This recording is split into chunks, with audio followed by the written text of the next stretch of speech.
Welcome to Telugu soulful friend.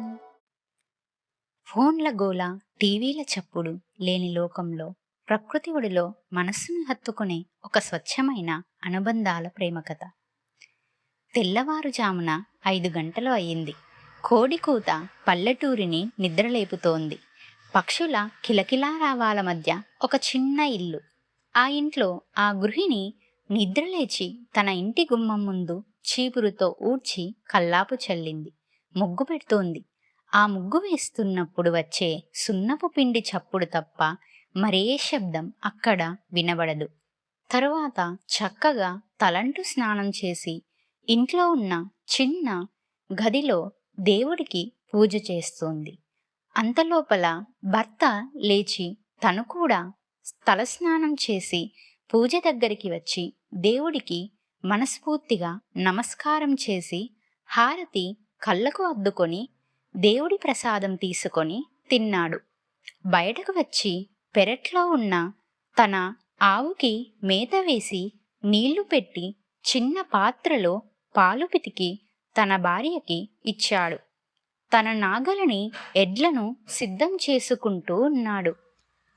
అంతలో ఆమె ఇంట్లోకి వెళ్ళి కట్టెల పొయ్యిపై మట్టి పాత్ర పెట్టి అందులో టీ తయారు చేసింది. వేడివేడి టీని గ్లాసులో పోసి ఇస్తుంటే ఆ ఆవిరిలో వారిద్దరి మధ్య ఒక చిన్న చిరునవ్వు పలకరిస్తుంది. ఏ మాటలు లేకపోయినా ఆ చూపుల్లోనే ఎంతో అనురాగం కనిపిస్తుంది. సూర్యుడు మెల్లగా ఉదయిస్తున్న వేళ రైతు తన పొలానికి బయలుదేరుతాడు. పచ్చని వరి పొలాల్లోకి దిగి మట్టి వాసనను ఆస్వాదిస్తూ పని మొదలు పెడతాడు. నీటి కాలువ గలగలలు, గాలికి ఊగే వరి కంకులు అతనికి తోడుగా ఉంటాయి. మరోవైపు ఇంట్లో గృహిణి ఇంటి వెనకాల ఉన్న పెరట్లోకి వెళ్ళి అక్కడ స్వచ్ఛంగా కాసిన కూరగాయలు తెంపుకొని ఇంట్లోకి తెచ్చి వాటిని మంచిగా కడిగి కూరగాయలను కోసింది. ముందుగా బియ్యాన్ని కడిగి మట్టి పాత్రలో పోసి అన్నం వండేసింది. తరువాత ఒక కూర, పప్పు, చారు అలా వంటను పూర్తి చేసింది.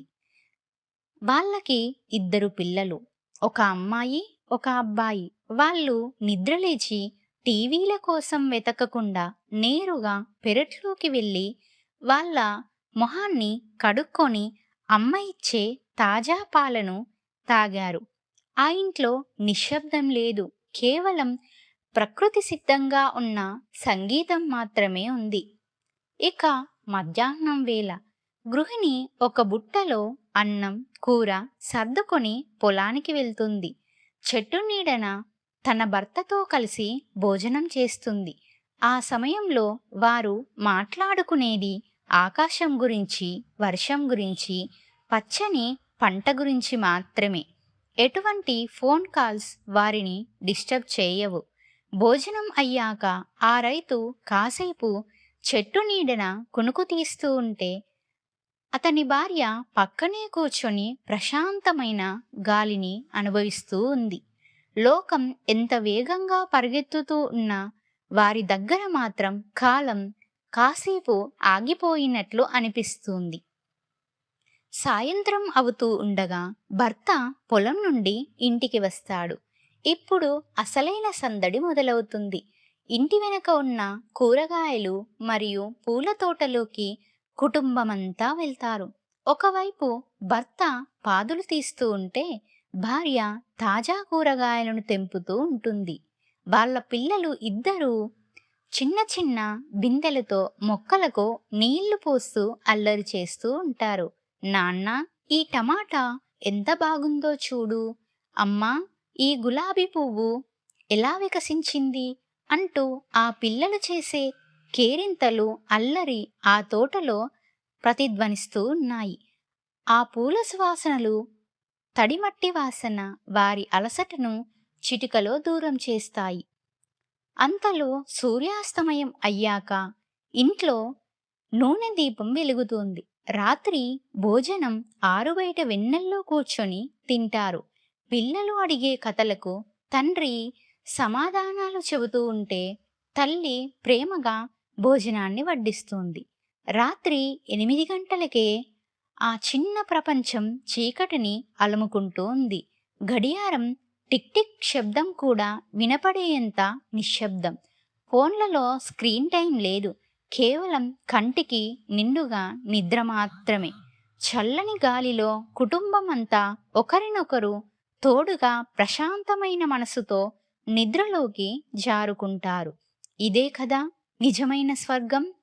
ఇప్పుడు ఈ కథ విన్నాక మీరు కూడా ఒక్కసారి ఆలోచించండి. ఈ కాలంలో మన చుట్టూ ఉన్న టెక్నాలజీ వల్ల ఫోన్స్, మొబైల్స్, టీవీలు, కంప్యూటర్ల వల్ల మనం ఏం కోల్పోతున్నామో ఒక్కసారి ఆలోచించండి.